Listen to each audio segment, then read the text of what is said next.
as a free and democratic country. The achievement of our young nation in this short space of time are admirable, in my humble opinion. In 1994, we set ourselves as a country the task of building of a united, democratic, non-racial, non-sexist, and prosperous society, including building a better Africa. In a better world, a better world, successive governments have made strides to ensure that we realize this vision, though initiatives and programs aimed at addressing our socio-economic challenges. While we look back on the achievement of the last 25 years, we also know that much more needs to be done to eradicate poverty, inequality, and unemployment. And our country's National Development Plan, which is aligned to the African Union's Agenda 2063 and the AU's United Nations Sustainable Development Goals, serves as our nation's blueprint for our socio-economic development. These intentions are duly underpinned by one of the most progressive constitutions in the world, the Constitution of the Republic of South Africa, 1996.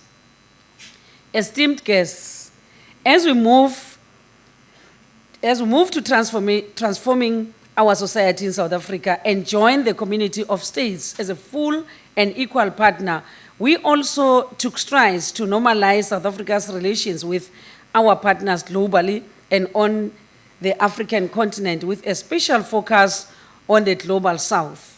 Our foreign policy over the last 25 years has been one that sought to ensure a just and equal world based on a rules-based order with human rights as its guiding principle. In this short space of time, South Africa contributed to the efforts that led to the transformation of the Organization of African Unity into the African Union, so that it could be better placed to face the contemporary challenges by the continent. We were part of the nations that championed the establishment of the new Partnership for Africa's Development, NEPAD, our continent's developmental agenda.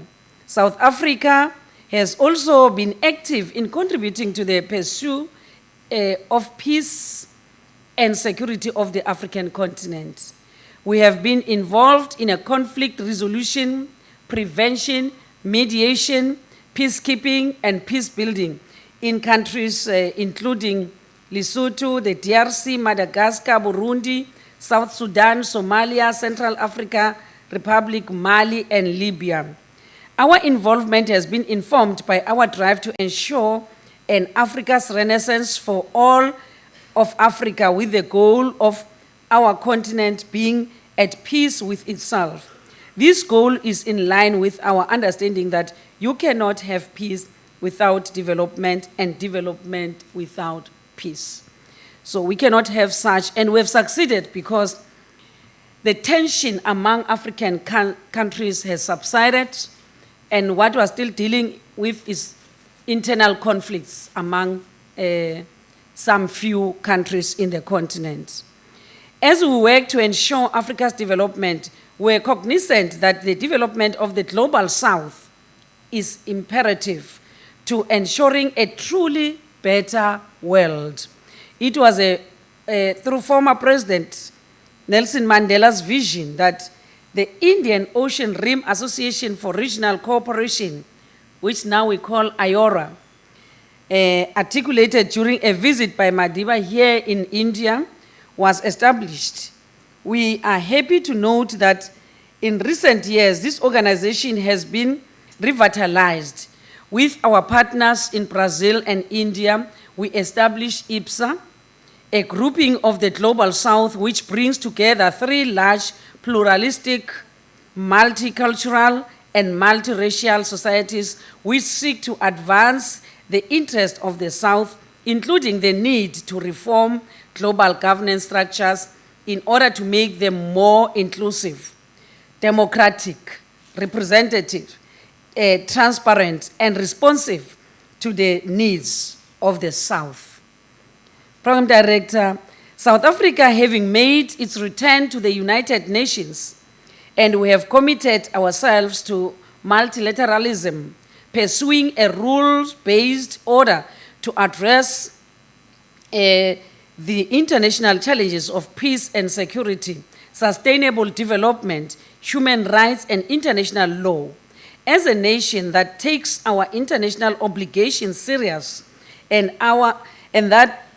the one that seeks to contribute to the democratic management of the institutions of global governance, South Africa has twice been elected to serve in the United Nations Security Council in 2007 to 2008 and 2011 to 2012. And on the 1st of this month, January 2019, we will assume our seat for a third term in the UN Security Council. In addition to numerous other UN meetings, which we hosted as a country, we also held the historic 17th COP of the United Nations Climate Change meetings in South Africa, which set the basis for the adoption of the seminal Paris Agreement. South Africa has also been at the forefront of calling for the reform of the global financial architecture so that it can address the challenges facing humanity. South Africa, having joined the BRICS formation in 2011, has assumed the chair of the BRICS on 2 occasions, including 2018, where President Ramaphosa hosted the 10th BRICS Summit, or the successful 10th BRICS Summit in Johannesburg. We were delighted to have your Prime Minister attended the summit. The BRICS has been important, not just for the BRICS states, but as an important demonstration of our various countries' commitment and call for the global diffusion of power. Its new development bank, including its African Regional Center based in Johannesburg, is an important concretization of this. Ladies and gentlemen, in this period of our relations with India have grown from strength to strength. And there's still a very big room for improvement when looking at the potential both countries have. From the Red Fort Declaration, which was signed in 1996, the New Delhi Declaration in 2003, and the Tshwane Declaration in 2006, all of which have shaped and developed the relationship between our two countries. These reflect the depth and breadth of our bilateral relations, which covers a wide array of areas from political to economic, scientific, and multilateral cooperation. The invitation by His Excellency Prime Minister Modi to our President to be the chief guest at your Republic Day celebration later this month is a testament to our enduring friendship and commitment to this strategic partnership. The above are just some of the achievements and contributions that our young nation has been able to achieve in the last 25 years. As we look back on these accomplishments, which we believe are admirable by any standard, we also look forward to using South Africa's global reach to address both our foreign policy goals and domestic priorities going forward. As with all countries, South Africa's foreign policy is aimed at addressing the domestic priorities first. While our government has made considerable gains in the past 25 years, we also still face a number of domestic challenges, including poverty, unemployment, and inequality. These are, of course, challenges faced not only by South Africa, but most of the developing countries. Ushering in a new dawn, President Cyril Ramaphosa has chosen as a focal point for both our domestic and foreign policy the issue of economic revival, In addition, our implementation of our foreign policy is based on a current regional and global realities. So that's why our president is taking the issue of economy high on the agenda. He even has pronounced the investment summits. And what I like about our president is that he's not just somebody who talks, he's an action man. When he speaks, sometimes we ask ourselves, how is he going to achieve this? But he makes sure that what he has said, it comes to pass. So our government has redoubled its effort of using economic diplomacy to assist in addressing our domestic challenges. As you might be aware, South Africa set itself the goal of attracting 100 billion US dollars in investments over the next 5 years. In October last year, like I said, President Ramaphosa convened the inaugural investment conference in Johannesburg, which generated announcements of investment of over 290 billion US dollars. I'm pleased to say that a number of Indian business people participated in the conference and made significant investment announcements too. This for us confirmed that we have long known South Africa remains an attractive investment destination. We invite those Indian businesses, not those that have already invested, but the new ones, to pursue the many opportunities available in our country, and vice versa. There will be issues about crime and safety in South Africa.